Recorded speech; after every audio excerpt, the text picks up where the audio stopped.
Salut, ça va? C'est encore toi, dis donc? Qu'est-ce que tu me veux?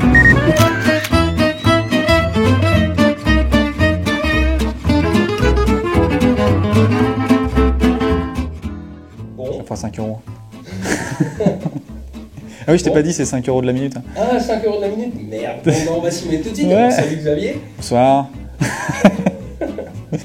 Alors, Xavier Delorme, 33 ans, un enfant, bientôt divorcé, malheureusement. Commençons direct avec les bases. Comment est-ce que tu t'es mis à la photo déjà? Donc la photo est venue avec la météo où je faisais des relevés quotidiens et puis pour illustrer ces relevés quotidiens, mon père avait un petit argentique qui a mon âge, hein, donc il a 33 ans maintenant. Et, Le modèle? Le modèle c'est un Yashica, je ne pourrais pas te dire lequel modèle de Yashica, mais c'est un truc, ça ressemble au Fuji, tu vois, les Fuji de maintenant, des trucs tout plats avec, tu mets l'optique, la pellicule derrière et le truc qui fait comme ça. Et t'entends bien le relevé de miroir, quoi. Et tu fais fuir tous les oiseaux du coin. Et du coup, voilà, j'ai commencé comme ça avec un petit argentique standard. Et un soir d'été, en 97-98, je sais plus trop la date, un soir d'été, il y avait un orage qui arrivait en pleine Beauce. Et elle m'a dit, si tu veux, on peut essayer prendre la photo d'orage. Il me dit, voilà comment on fait et tout ça. Il m'a expliqué. Et voilà, c'est de la pose longue et puis un trépied. On a fait la petite prise. J'ai fait 2 photos. Et puis 2 mois après, parce que le temps de finir la pellicule et trouver à voir la photo en petit format, fait, wow, première photo, superbe. Et après, bon, c'était un petit éclair tout bidon qui ressemblait à rien. Mais voilà, c'était le fait d'avoir immortalisé l'image. Mon premier éclair, il ressemblait à ça aussi. Ouais. Mais donc du coup, ça veut dire que c'est la météo qui t'a fait te mettre à la photo, voilà. Et pas l'inverse. Non, c'est vraiment voilà, c'est la météo et la technique photo est venue au fur et à mesure de l'expérience. Quoi. Alors maintenant, la question qui tue, vis-tu de la photo? Alors moi, je vis pas de la photo. C'est mon entreprise qui vit de la photo. C'est voilà, la passion, c'est autofinancé. C'est parce que c'était depuis des années je fais ça et ça donnait un temps incroyable de travail dessus et c'était un gouffre financier. Et du coup, j'avais un enfant, j'avais une famille à nourrir. Il faut vraiment que j'arrête ça et il faut vraiment que je fasse des choses de plus solides. Et du coup, j'ai dit bon, on va faire de une passion, une activité. Donc, mais vu que c'est une niche un peu particulière, la photo d'orage et tout ça, c'est un peu compliqué. Donc, du coup, c'est en train de se développer. Au fur et à mesure des années, voilà, ça se développe un peu de plus en plus, mais c'est très long, quoi. Mais je vis pas de la photo, quoi. C'est compliqué. Hein. Tu vis de la météo. Donc, je ne suis pas riche, je suis pauvre. Donc, tu vis pas de la photo, mais tu vis de la météo. Alors. Voilà, je vis de la météo en général, quoi. C'est la météo des orages, quoi. Donc, les formations. Les campagnes de recherche pour météorage par exemple, et la photo pour la vente de tirages ou pour les médias et autres, même si les médias ils préfèrent le gratuit. Moi j'aime pas le gratuit parce que du coup ça me paye pas. Donc du coup maintenant je fais plus rien de gratuit. Ouais. C'est fini. Le quotidien d'un chasseur d'orage, c'est quoi? Alors le quotidien, il y a 2 saisons. Il y a la saison été, donc là où on travaille sur le terrain. Et après, il y a la saison hivernale où voilà, on ne fait plus grand-chose. Donc la saison d'été, ça se rythme avec les offensives orageuses. Donc voilà, on est sans arrêt les nez sur l'internet avec les modèles météo. Puis dès qu'il y a un petit pic orageux qui est annoncé, on est à fond dans les prévisions. Après, il y a un traitement de plan d'attaque qui, au fur et à mesure de l'échéance, qui arrive. Donc c'est vraiment, voilà, ça se rythme comme ça. Après, on est sur le terrain 3 à 5 jours. On est fatigué, on est complètement énervé, on rentre, après il y a les photos à traiter le plus rapidement possible, parce qu'il y a tout le monde qui pousse aussi derrière, donc voilà. Et puis c'est comme ça pendant 4 mois. Quoi. Il y a les médias qui veulent te les acheter, il faut les sortir tout de suite. Voilà, il faut les tout de suite, et puis c'est toujours intéressant d'avoir le moment, voilà, si tu ressors une photo d'il y a 10 jours, c'est moins fun. Donc après, je sors les photos les plus spectaculaires tout de suite, puis après l'historique, le reportage sort dans les semaines qui suivent. Quoi. Et donc après, il y a la saison basse. Et la saison basse, c'est les formations, tout ce que je peux pas faire en été. Parce que le problème des orages, c'est qu'on ne peut pas se dire, bon, par exemple, on est au mois de janvier, je ne vais pas te dire, tiens, le 16 juillet, il y aura de l'orage, à telle heure, à telle heure. Donc on ne peut rien prévoir. Donc l'hiver, je fais ce que je peux prévoir, c'est-à-dire les formations météo, les formations photo, tout ce qui est exposition photo. Parce qu'en été, tu vas pas te immobiliser pour les photos. Et puis souvent, quand tu as une expo, c'est là où il y a le plus gros orage. Ça m'est déjà arrivé une fois et je le referai plus. Donc du coup, j'ai dit, on arrête les expos en été, c'est fini. Donc du coup, voilà, c'est... En plus, souvent, les grandes expos sont souvent à l'automne. Donc voilà, la saison orageuse commence à la fin. Donc voilà, si tu as fait une bonne saison, tu dis, bon, ce sera pour les collègues. Et donc en hiver, tes revenus, c'est les formations notamment. Voilà, c'est ça. Bah, ça permet aussi de financer les prochaines chasses. Ça permet de financer les premières chasses et aussi de payer les factures qui arrivent l'hiver et t'as rien. Et donc ça veut dire que quiconque veut apprendre à chasser un orage peut faire appel à toi. Ah, exactement. Bah, j'ai certains collègues, d'ailleurs je les remercie, qui m'envoient, ils connaissent, voilà, bah si, il y a Xavier, il fait des formations, allez-y. Et puis c'est quelqu'un voilà, qui est assez rigoureux dans ce qu'il fait, donc voilà, n'hésitez pas. Histoire juste de donner un aperçu comme ça. Quelqu'un qui veut apprendre à chasser un orage avec toi, tu vas lui apprendre quoi? Alors il y a deux types de stages. Tu as le stage théorique, donc, que je fais en hiver, voilà, en basse saison, pour vraiment appréhender, même c'est souvent ceux qui vont s'essayer un peu, ils vont dire ouais, c'est un peu galère. Du coup, ils me contactent. Voilà, j'ai différentes villes qui sont, différents stages qui sont réalisés dans différentes villes. Dans les grandes, par exemple, là, il y a Reims demain, il y aura Bordeaux et Lyon. J'ai fait Chartres il y a quelques temps. Et voilà, tout le monde s'inscrit selon la région. L'année prochaine, je ferai Rennes, parce que j'ai quand même pas mal de monde à Rennes. Et du coup, on fait voilà, une partie prévision, une partie aussi apprendre les bases météo, ce qui tourne autour des orages. On va pas prendre la neige, l'été, on s'en fout un peu. Et du coup, voilà, c'est ça, appréhender la partie météo, prévision, vraiment spécifique aux orages. De façon très simple et voilà, pas trop bourrage de crâne. L'idée, c'est de savoir où se placer ensuite. Voilà, après il y a une partie, technique suivie sur le terrain, où comment se placer, comment suivre l'orage et quels outils suivre, enfin quels outils on peut suivre les orages. Et après il y a une partie technique photo, voilà, photo de jour, hein, il faut faire telle chose, il faut tel matériel, et la technique de nuit, pareil, il faut régler de telle façon et tout ça. Et en conclusion, après on fait de la technique de montage photo, de la superposition, du traitement photo. Voilà, il y a des petits logiciels très simples à utiliser qui vous donnent une image en 5 gemmes, en 200 gemmes. Et donc après, en été, tu fais des stages sur le terrain aussi? Alors les stages sur le terrain, c'est un peu plus compliqué, parce que vu que j'ai la campagne météorage qui prend beaucoup de temps, et puis je mets ça en avant, parce que c'est quand même assez important pour eux, et puis même pour moi, dans le sens où c'est assez enrichissant au niveau expérience sur le terrain. Et donc couplé à ça, je fais des stages sur le terrain. Donc c'est une personne, parce que j'ai déjà fait à deux, et on a un problème sur la place sur le terrain. Parce qu'on est proche du véhicule, et quand il pleut, on est sous le haillon. Et le problème, c'est quand on est 2 ou 3 sous le haillon, c'est compliqué, il y a pas mal du matériel. Donc avec une personne en plus ou moins, on est sûr de faire des choses un peu plus voilà, pro. Du workshop en tête à tête. Voilà, exactement. C'est pas du cours particulier, donc c'est pas excessif. Il paraît, on m'a dit, voilà, les tarifs sont pas excessifs pour du cours particulier. Tu peux les donner? Alors c'est 540 TTC pour 48 heures, donc 2 jours. Oui, c'est pas excessif, quoi. Et puis on vient avec moi, quoi. On monte dans mon véhicule. Il n'y a pas le logement qui est compris dedans, ni le repas, parce que c'est tellement à l'arrache que des fois on dort sur le bas-côté en 2 heures, et puis on repart sur la traque, quoi. Et après 3 jours, c'est 700 et quelques, et 4 jours, c'est 1000 et des brouettes. Donc ça reste...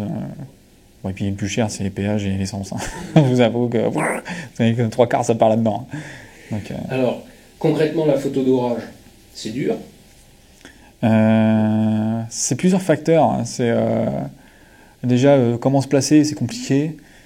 Composer l'image avec l'orage, parce que l'orage il fait ce qu'il veut. Hein. Il va pas dire j'ai envie de taper là et toi tu dis tu vas taper là. Non, il va taper là. Donc c'est un peu le problème. Et c'est ça, c'est lié technique photo et être au bon endroit. Ça c'est un peu compliqué. Et puis souvent on a plein de contraintes techniques qui vont avec la pluie, le vent. Enfin c'est beaucoup de facteurs qui est gênant. C'est pas forcément facile, mais avec un peu de courage on peut y arriver. Ouais, on peut y arriver. De la patience, faut être patient. Hein. Souvent on rate la première et la deuxième on en revient plein les yeux. Et après, il y a le côté aussi risque, hein, faut faire attention. Hein, c'est quand même un peu dangereux, quoi. C'est même beaucoup. Et puis le danger numéro 1, c'est pas non plus l'orage en lui-même, c'est la route. Voilà, c'est ce fait de se déplacer, et on a plus de risque de se mettre sur le bas-côté ou d'avoir un accident que de prendre la foudre sur la figure. Bon, rester toujours près du véhicule, parce que bon, le véhicule, c'est la sécurité, même si c'est pas l'abri numéro un, mais en pleine campagne, on est quand même content d'être à l'abri dans son véhicule. En plus, toi, t'es quand même un gros bourrin. Tu m'avais dit que tu fais 40 000 bornes. Ouais, alors, je suis pas non plus... tout est pensé. C'est-à-dire que chaque sortie est calculée, parce qu'il y a quand même un résultat au bout. C'est-à-dire que je pars pas pour rien, donc c'est tout calculé, et les 40 000 ont été rentabilisés. C'est-à-dire qu'il y a quand même eu quelque chose au bout. Non, mais ce que je veux dire par là, c'est que moi, avec un pareil kilométrage, moi, j'aurais surtout peur de m'endormir au volant. Oui, c'est le risque. Hein. C'est pour ça que mon véhicule est adapté pour... Il y a un lit pliable exprès pour se reposer à tout moment. Bon, et puis après, il y a évidemment le facteur orage. Un orage, c'est dangereux aussi. Oui, un tas de facteurs. Voilà, donc... Ceci dit, t'es pas encore mort. Donc, non. c'est qu'il y a moyen de se prémunir quand même de pas mal de choses. Oui, c'est déjà l'expérience fait qu'on fait moins de bêtises à la fin qu'au départ, hein, parce qu'au départ on est un peu foufou, on se met un peu olé olé avec les parapluies sous l'orage, on commence à faire des grosses erreurs. Et après, sur le terrain, au fur et à mesure, on a appris à mesurer les dangers. Par exemple, on a une meilleure expérience au fur et à mesure. C'est pour ça que d'ailleurs je fais des stages, d'appréhender les distances. Au départ, on a un peu de mal à... D'ailleurs, souvent on me pose la question, mais comment tu arrives à appréhender la distance ? Donc après, avec l'expérience, on sait tout de suite la distance. Ouais, celui-ci est tombé à 1 km, celui-ci à 500 mètres, et puis on dit un peu marseillais, souvent le truc qui est tombé à 1 km, il est tombé à 30 mètres. Donc voilà, on est un peu comme ça. Hein, donc non, c'est... Donc je quitte jamais le véhicule. Hein, je suis vraiment... on est dans le véhicule, les appareils sont sous le haillon, et on est à 10 mètres du véhicule. Hein, donc on est toujours près de... On n'est pas à 200 mètres, on pose le véhicule et on va faire une rando avec les trépieds en carbone, en l'air, à éviter. Puis quand le danger est proche, les pieds joints, au cas où il y en a un qui vient nous chercher. Voilà. Mais souvent, voilà, on a les pieds dans le véhicule. D'où un stagiaire. Comme ça, tout le monde est à l'abri. Laisse voir un peu ton truc, là, il a une forme bizarre. Hop. Ça te va comme ça ? Tu me donnes la trique. C'est l'orage qui me donne la... Il y a de l'électricité dans l'air. Ouais. Bon alors, parle-nous voir un petit peu de ton matos. J'entends matos photo. Qu'est-ce que tu utilises au quotidien dans la chasse à l'orage comme matos photo ? Alors matos photo, j'ai 2 appareils. J'ai commencé avec un, donc l'argentique. Après je suis passé au numérique en 2006. Et puis d'un appareil, donc déjà appréhender le numérique, d'un argentique au numérique, j'ai vu il y avait quand même pas mal de soucis techniques à résoudre. La sensibilité n'était pas les mêmes. Donc les mêmes réglages, on avait des photos surexposées en numérique. Donc j'ai mis une saison à essayer de régler tant bien que mal mes défauts. Après, au bout d'un an, je me suis rendu compte qu'il fallait un deuxième réflexe parce que souvent, on a plusieurs orages à viser. Donc souvent, on va être là, il fait plus rien, l'autre il s'énerve, puis on se met comme ça, ah mince, c'était là. Donc au bout d'un moment, donc un deuxième, et puis souvent, il y en a un qui fait au grand angle et l'autre va quand même cibler. Voilà, avec une optique différente. Et donc, faisons un peu de placement de produits. Plus précisément, ton matos, c'est quoi ? Alors moi, je travaille chez Nikon, parce que chez les capteurs Nikon, ils sont vraiment très bons pour les pauses longues et de nuit. Voilà, ils ont une très bonne dynamique. Merci Sony, les capteurs Sony. Mais voilà, ils sont vraiment c'est très très bon dans la nuit. Et en optique, c'est l'optique fixe. Que de la focale fixe. T'as le droit de dire des marques, hein ? Ouais, t'inquiète, je vais les enchaîner. Mais j'explique pourquoi la démarche, parce qu'il y a une démarche aussi. J'ai fait les zooms, j'avais toujours plein de photos floues, mises au point compliquées, je comprenais rien. Enfin bref, et puis le piqué, photo était pas. Quand j'ai connu l'argentique, c'était des belles photos. Et là, je dis putain, c'est mou, c'est pas terrible. Après, je suis monté, j'avais vu que c'était quand même l'optique qui faisait quand même le travail sur le numérique. Donc j'avais un petit boîtier, un D50, un Nikon D50. Et j'ai mis une optique Zeiss là-dessus. Et là, j'ai vu... c'était le jour et la nuit, quoi. Sans faire des jeux de mots. Donc là, voilà, c'était vraiment impressionnant, la différence. Du coup, je suis tombé... Et puis, j'ai retrouvé, vu que j'étais aux optiques argentiques, le Zeiss, sur les optiques Zeiss, on retrouvait la qualité de l'argentique en qualité d'optique. Mise au point manuelle, avec une bague très souple, en mise au point. Puis la finition de l'optique qui est vraiment au top. Hein. Et puis la lumière qui s'en dégage... C'est vraiment au top. Hein. Donc du coup, j'ai tout investi dans les Carl Zeiss. Et donc, je vais réussir à faire cracher le morceau. Tes boîtiers et tes optiques, c'est quoi précisément? Un Nikon D800 D4 qui a été remplacé par un D4S maintenant. Et le D800E va être remplacé par un D810 parce que bon, faut quand même renouveler continuellement. Puis ils sont souvent dans des milieux. Puis les poses longues ont tendance à voilà, l'appareil faut pas trop l'user quoi. Donc au bout d'un moment, voilà, pour pas trop perdre dessus, je dis bon, il faut quand même changer. Puis la technologie change beaucoup et aide pas mal pour la photo de nuit. On a des grands progrès pour les photos de nuit. Bon, ça c'est le matos purement photo, mais autour, tu as encore d'autres trucs. Je veux dire, pas juste le matos photo. Par exemple, je crois savoir que tu as une caméra haute vitesse. Encore. Oui, alors j'ai une caméra qui filme les sensations fortes, hein, tu vois, et puis les timelapses. Donc vraiment, quand je suis dans les conditions extrêmes, voilà, je filme, je peux plus faire de photos, donc je filme. Et après, quand je suis posé, tranquille, et puis les nuages se forment, voilà, je mets la caméra en fixe et je mets en timelapse, donc vidéo accélérée. Comparé à ça, avec la campagne de recherche météorage, où on fait des mesures de terrain, de mesures de champ électrique, et couplé à ça, on fait des mesures de vidéo. Et ils ont besoin d'avoir le point d'impact et les arcs en retour. Et pour cela, il faut une caméra rapide qui filme à 7000 images secondes. Donc du coup, au lieu de voir un flash lumineux où on ne comprend pas trop, et bah, du coup, à 7000 images, on voit tout le tracé au ralenti. Donc 200 millisecondes devient quasiment 10 minutes de vidéo. Donc du coup, après, c'est impressionnant. On voit des phénomènes que l'on ne voit pas à l'œil nu. C'est vraiment assez impressionnant à voir. Bon, après, un appareil photo pour faire de la photo d'orage, c'est bien beau, mais j'imagine que tu dois utiliser encore plein d'autres trucs à côté. Genre, j'ai quand même vu que ta camionnette, elle était bien décorée sur le toit. Ouais, alors au début, je chassais en petite citadine, 3 portes. Et là, je suis passé au jumpy, voilà, utilitaire, gros utilitaire. Et c'était en gros la chasse d'une étoile. Je suis passé à 4 étoiles, quoi, grand luxe.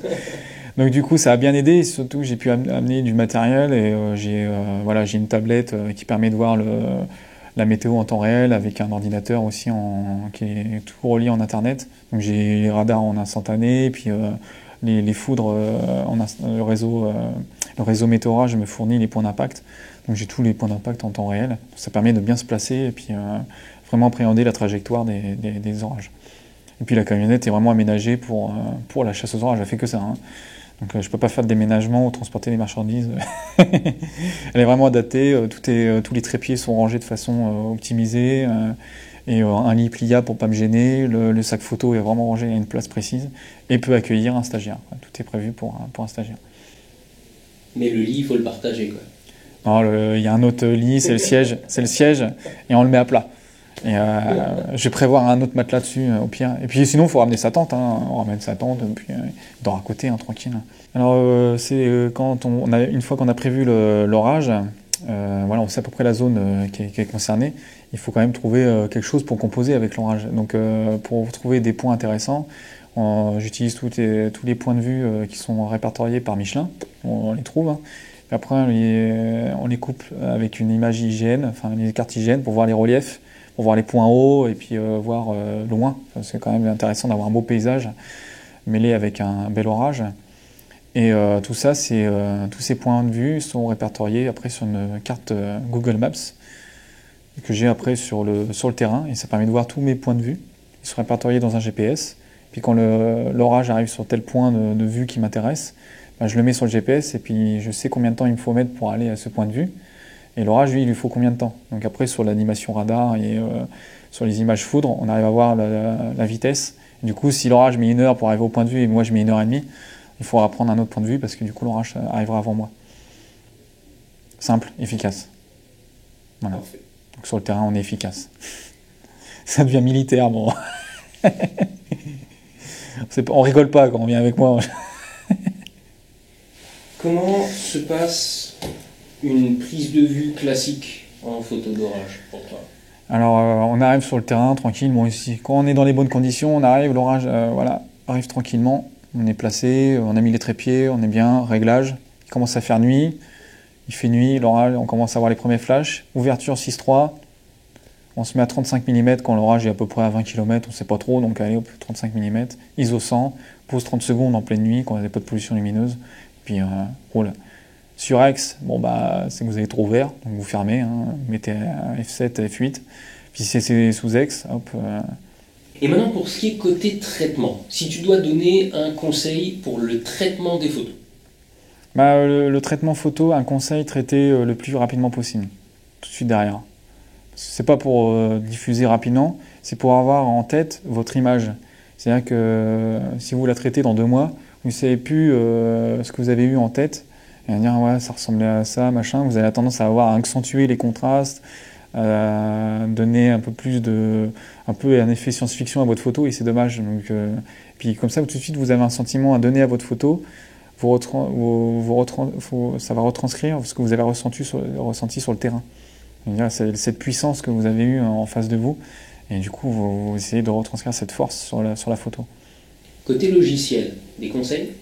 Côté logiciel, bon, moi je suis sur Photoshop.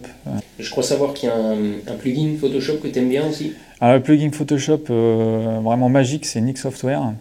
Alors sur Nik Software, vous en avez plusieurs, il y a Define, Viveza et autres plugins, combinés dans le nom de Nik Software, qui a été racheté par Google. Avant, c'était Nik Software, ça appartenait à une société canadienne, je crois, si mes souvenirs sont bons.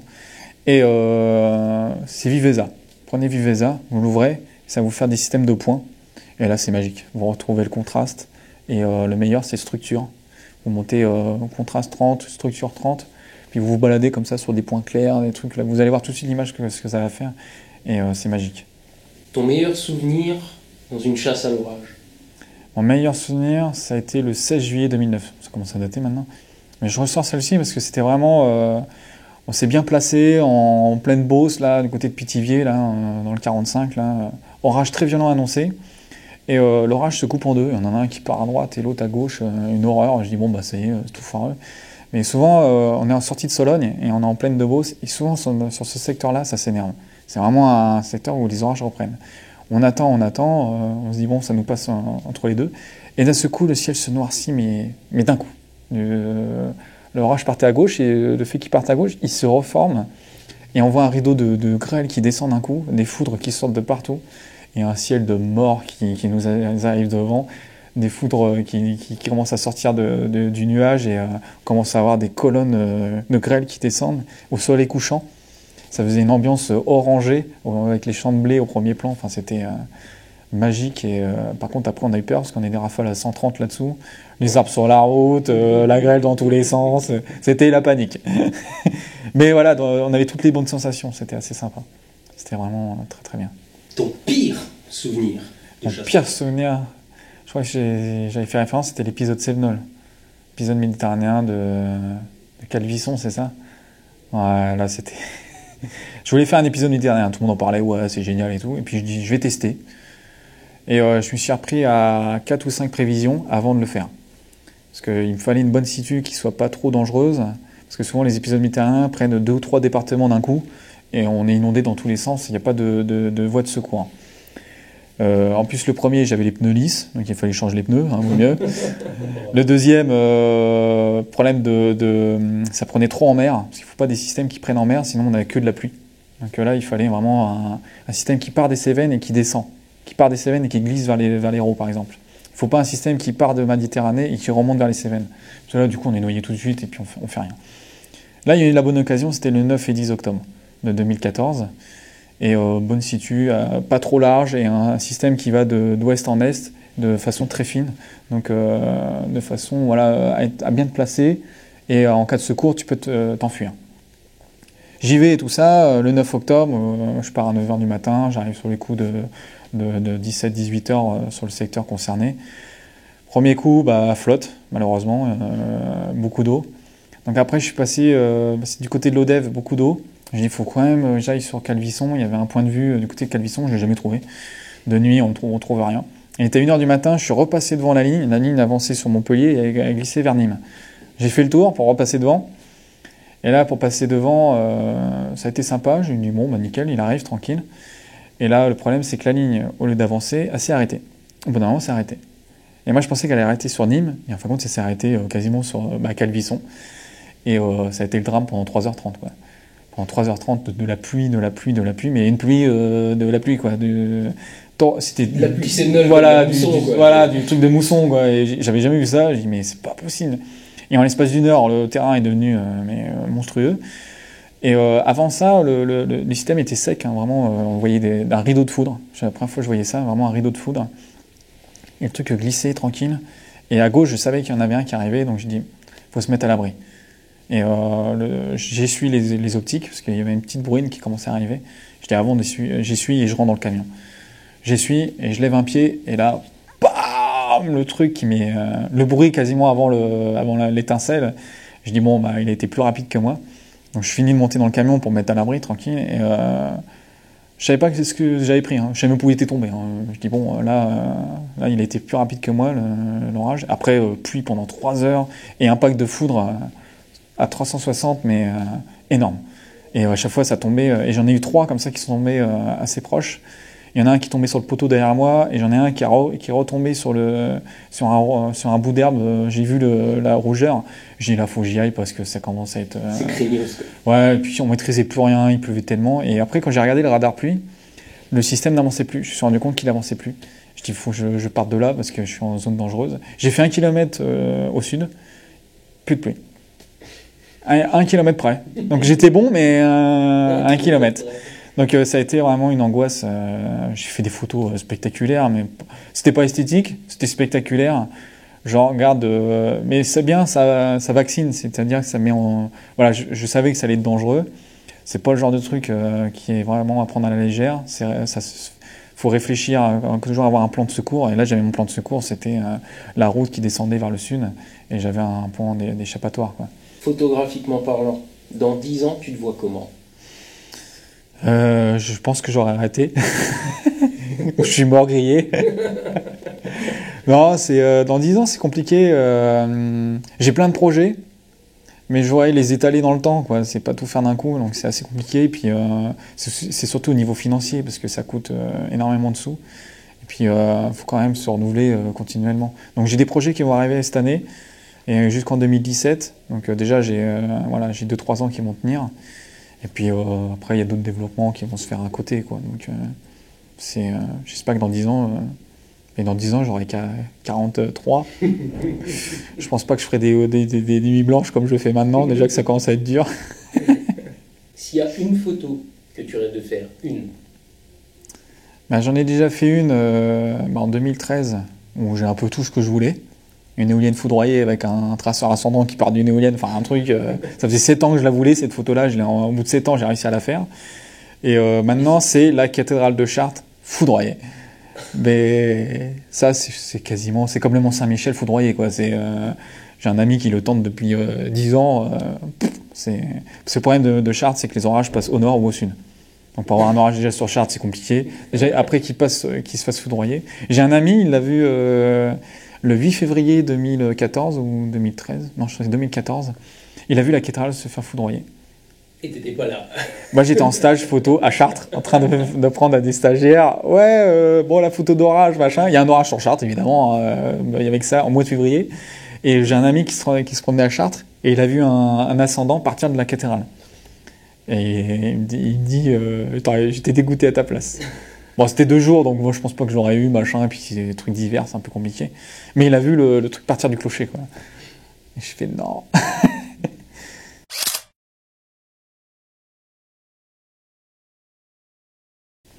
Donc cette photo-là, c'est une superposition de 3 photos, donc ça représente 1 minute 30 de pause. C'est une exposition de 1 minute 30.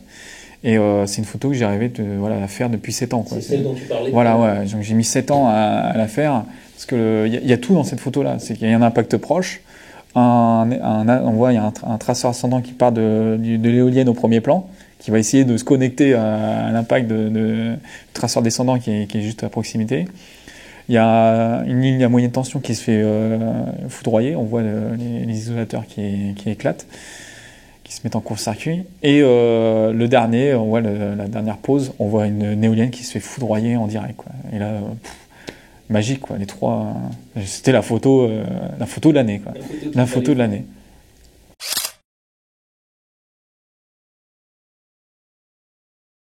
Alors cette photo-ci, ce que j'aime bien, c'est la montagne. Voilà, parce que souvent on est dans les plaines ou des sites dégagés, et les orages de montagne, c'est très compliqué, dans le sens où ils ont une durée de vie assez courte. Puis pour se placer, c'est une horreur en montagne, hein. Pour aller d'une vallée à une autre, tu mets 1 heure et demie, l'orage il a déjà fait trois massifs, hein.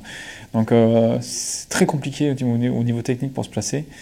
Et voilà, quand tu fais. Par contre, le fait d'être en hauteur et d'être vraiment proche de l'orage, on a une échelle au niveau de l'orage qui est assez bizarre, c'est qu'on a l'impression que tout devient petit. Les massifs de montagnards, t'as l'impression que c'est des maquettes, et la foudre, tu vois le point de départ et tu vois le point d'arrivée. T'as l'impression que t'es Dieu, quoi. C'est toi qui lance les foudres. T'es Zeus. J'aurais dû te donner un marteau pour l'interview. Voilà, et c'est vraiment cette impression-là. Voilà, c'est une image. Et cette année, je vais refaire voilà, quelques approches, mais plus dans les massifs, vraiment au cœur des massifs, quoi. Et là, c'est petit bonhomme. Ça va être compliqué.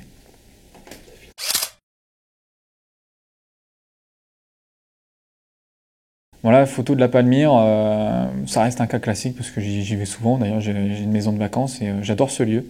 C'est un lieu magique pour moi. On a tout, on a l'océan, on est proche de la nature. Enfin, vraiment, on ressent la mer, on est proche de la nature. Et puis les orages en bord de mer comme ça sont vraiment assez uniques parce que ils occupent tout l'espace et ils sont vraiment très esthétiques. Souvent, on a des foudres assez impressionnantes à voir. Et à prendre en photo, enfin, c'est splendide, hein.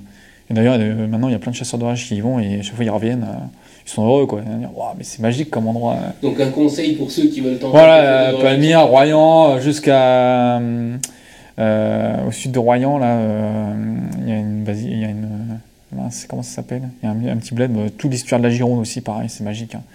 Et parce qu'on est un peu en hauteur et puis on voit la Gironde, enfin, c'est magique. Même Bordeaux, hein. Bordeaux. Après, il y a des secteurs où il y a plein de monde, hein, donc vous y allez, vous avez 10 gars, ça devient l'apéro, quoi. On ramène le saucisson et tout le monde. Donc c'est assez sympa. Eh ben, Xavier. Ça t'a plu? Ouais, ça m'a plu. Bien, tu veux venir en stage avec moi? Tu vas avoir peur. Tu vas avoir peur de moi, pas de l'orage. Bon, tu sais comment on dit à la fin des vidéos sur le studio de poche? Non. Non? On dit à la revoyure. À la revoyure. À Birk.